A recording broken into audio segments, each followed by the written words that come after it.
Good morning, welcome to news analysis. నేను జ్యోత్స్న. డిస్కషన్లోకి వెళ్లే కన్నా ముందు వివిధ పత్రికల్లో వచ్చిన వార్తా కథనాలను ఒకసారి చూద్దాం. తెలంగాణ వార్తా పేపర్స్ చూసినట్లయితే ముందుగా ఈనాడు. ఇక్కడ మనకు బ్యానర్ ఐటంగా 18 మంది హైకోర్టు జడ్జిలపై నిఘా అంటూ వార్తను హైలైట్ చేస్తూ ఏసీబీ కోర్టు న్యాయమూర్తిపై కూడా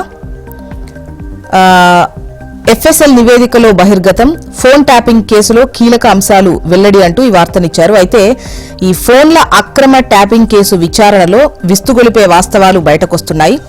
గత ప్రభుత్వ సమయంలో తెలంగాణ హైకోర్టులో పనిచేస్తున్న 18 మంది న్యాయమూర్తుల వివరాలు ఈ కేసుకు సంబంధించిన నిందితుడి కంప్యూటర్లో ఉన్నాయని తేలింది. అందులో 5 మహిళా న్యాయమూర్తుల సమాచారం ఉంది అంటూ వార్తను హైలైట్ చేస్తూ అందులోనే ప్రభాకర్ రావు, శ్రవణ్ రావులపై ప్రకటిత నేరస్తుల అస్త్రం అంటూ వార్తనిచ్చారు. ప్రయోగించేందుకు కసరత్తు, న్యాయస్థానం అనుమతిస్తే ఆస్తుల జప్తుకు అవకాశం.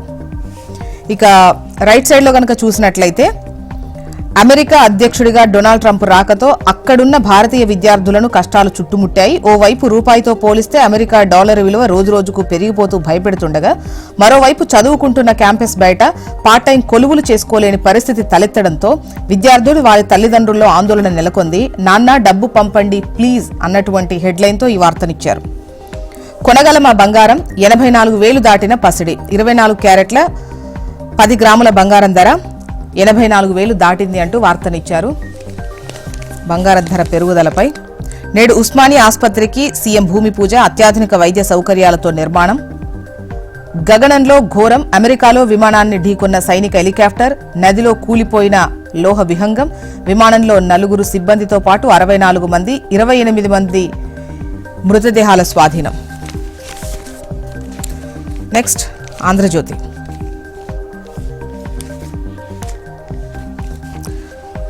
అమెరికాలో ఘోర ప్రమాదానికి సంబంధించిన వార్తను టాప్ లో ఇస్తూ విమానం, ఆర్మీ హెలికాప్టర్ ఢీ, 67 మంది మృతి, 28 మృతదేహాల వెలికితీత. నయా ఉస్మానియాకు నేడు సీఎం శంకుస్థాపన. ఎఫ్ఆర్బీఎంను మించి 50,000 కోట్ల అప్పు కావాలి అంటున్న రాష్ట్ర ప్రభుత్వం. బంగారు పంటలు, బేజారు ధరలు అంటూ కందుల దిగుబడి బాగున్నా దెబ్బ కొట్టిన ధర. సీజన్లో మొదట్లో కన్నా క్వింటాకు 2,500 తగ్గిందట. వచ్చే నెలలో మార్కెట్లోకి మరింతగా కందులొచ్చే ఛాన్స్ ఉంది. ధరలు ఇంకా తగ్గుతాయన్న ఆందోళనలో రైతులున్నారు. మార్కెట్లకు పోటెత్తిన మిర్చి తప్పని నష్టాల ఘాటు. ఒక దశలో వండర్ హాట్ రకం క్వింటాకు 28,500, ప్రస్తుతం ఏకంగా 14,000 మేర పడిపోయిన ధర. ధరలు లేక కోల్డ్ స్టోరేజ్లో 50 లక్షలకు పైగా బస్తాలున్నాయి. పత్తికి మద్దతు కరువు. పెద్దపల్లిలో రోడ్డెక్కిన రైతు. ఎంఎస్పీ 7,500 ఇస్తోంది, 5,800 ఎన్నికల హామీ క్వింటాకు 475 ఏది? వేరుశెనగ రైతు కుదేలు, మద్దతు ధర 6,783, మెజారిటీ మార్కెట్లో 4,000 లోపే చెల్లింపు అంటూ వార్తనిచ్చారు. నెక్స్ట్ నమస్తే తెలంగాణ.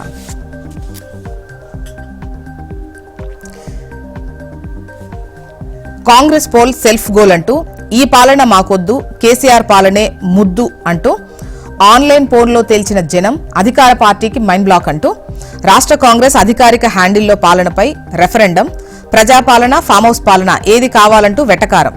ఎక్స్ వేదికగా ఓటింగ్ చేపట్టారు. దిమ్మ తిరిగేలా సమాధానమిచ్చారు ప్రజలు అంటూ ఈ వార్తనిచ్చారు. బయటపడ్డ ప్రభుత్వ వ్యతిరేకత, కామెంట్స్లోనూ నిప్పులు.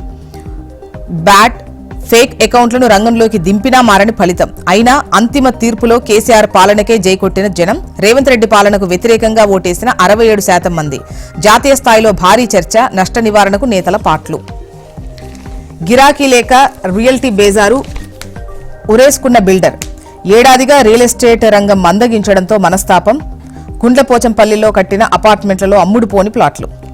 మరో రైతు ఆత్మహత్య, అప్పుల భారం మీద పడ్డంతో మనస్తాపం. సిద్దిపేట జిల్లా అన్నదాత బలవన్మరణం. అటు మార్షల్స్, ఇటు పోలీస్. బల్దియా భేటీలో ఉద్రిక్తత, బీఆర్ఎస్ గొంతు నొక్కిన కాంగ్రెస్ అంటూ వార్తనిచ్చారు. జీహెచ్ఎంసీ చరిత్రలో ఎన్నడలేని విధంగా సస్పెన్షన్లు, బడ్జెట్పై చర్చించకుండానే ఆమోదం తెలిపిన మేయర్. అభివృద్ధిపై ప్రశ్నిస్తే కార్పొరేటర్లను అరెస్ట్ చేస్తారా అంటూ కేటీఆర్ ప్రశ్నించిన విషయాన్ని కాంగ్రెస్ సర్కార్ నిరంకుశ వైఖరికి నిదర్శనం అంటున్నారు అటు మాజీ మంత్రి హరీష్ రావు. ఈ వార్తను హైలైట్ చేస్తూ అటు మార్షల్స్, ఇటు పోలీస్ అంటూ వార్తనిచ్చారు. పత్తి రైతు కన్నెర్ర 2 రోజుల్లో 2,000 ధర తగ్గించడంపై ఆగ్రహం. ధర పెంచాలని ఆందోళన. రాజీవ్ రహదారి ధర్నా. హన్స్ ఇండియా చూద్దాం. ఇక్కడ మనకు బ్యానర్ ఐటంగా Telangana pins high hopes on union budget, state seeks 1.63 lakh crore for key projects. The Telangana government is placing high expectations on the union budget for 2025-26 scheduled to be presented in Lok Sabha on Feb 1st. And the next news, Maha Kumbh step to rock budget session. And the another news is Sunita Williams takes spacewalk with co-astronaut. ఇవి Hans ఇండియాలో వచ్చినటువంటి వార్తా కథనాలు. AP వార్తా విశేషాల్లోకి వెళ్దాం. ఇక్కడ కర్నూలులో high court bench ఏర్పాటుకు వేగంగా అడుగులు అంటూ న్యాయమూర్తులకు సౌకర్యాలపై వివరాలు ఇవ్వండి. కర్నూలు కలెక్టర్కు హైకోర్టు రిజిస్ట్రార్ లేఖ. వెంటనే స్పందించిన కలెక్టర్ ప్రభుత్వ, ప్రైవేటు భవనాలు పరిశీలించాలని అధికారులకు ఆదేశం. ప్రభుత్వ భూములను గుర్తించాలని ఆర్డీఓకు సూచన. పలు భవనాలను పరిశీలించి నివేదిక ఇచ్చిన అధికారులు. గగనంలో ఘోరమంటూ అమెరికాలో జరిగిన విమాన ప్రమాదానికి సంబంధించినటువంటి వార్తను ఇచ్చారు.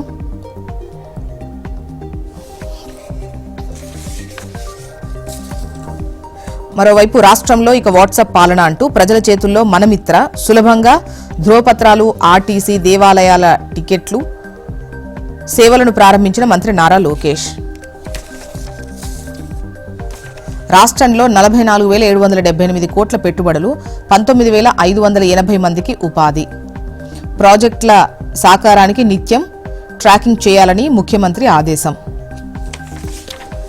నెక్స్ట్ ఆంధ్రజ్యోతి. విశాఖ భూ స్కామ్పై విచారణ ఏమైంది? అక్రమాలకు సమాధి కట్టేశారా? అసలు అక్రమాలే లేవంటూ తొలి నివేదిక. విచారణ కమిటీలో సొంత మనుషులు, అక్రమాలే లేవంటూ క్లీన్ చిట్ అంటూ వార్తను హైలైట్ చేస్తూ ఆంధ్రజ్యోతి కథనాన్ని ప్రచురించింది. వాట్సాప్ పాలన అంటూ 9552300009 నంబర్ కేటాయింపు. మనమిత్ర పేరుతో పౌర సేవలకు సరికొత్త వేదిక. ప్రజల డేటా భద్రతకు అత్యంత ప్రాధాన్యం అంటున్న సీఎం. ఇక అమెరికా వినువీధుల్లో ఘోర ప్రమాదం. విమానం, ఆర్మీ హెలికాప్టర్ ఢీ, 67 మంది మృతి, 28 మృతదేహాల వెలికితీత. నెక్స్ట్ సాక్షి. చెప్పారంటే చెయ్యరంతే, ఇది సీఎం చంద్రబాబు, మంత్రి లోకేష్ నైజం. ఏటా జనవరి 1న జాబ్ క్యాలెండర్ ప్రకటిస్తామని హామీ. ఇదే విషయం రాసి పెట్టుకోమన్న మంత్రి నారా లోకేష్. జనవరి పోయే ఫిబ్రవరి వచ్చే జాబ్ క్యాలెండర్ ఏది? గత ప్రభుత్వ నోటిఫికేషన్లకు తేదీలు మార్చి డ్రాఫ్ట్ జాబ్ క్యాలెండర్గా ప్రచారం. ఆర్థిక శాఖ అనుమతి లేకుండానే కొత్త గ్రూప్ 1 పోస్టులంటూ ఆర్భాటం.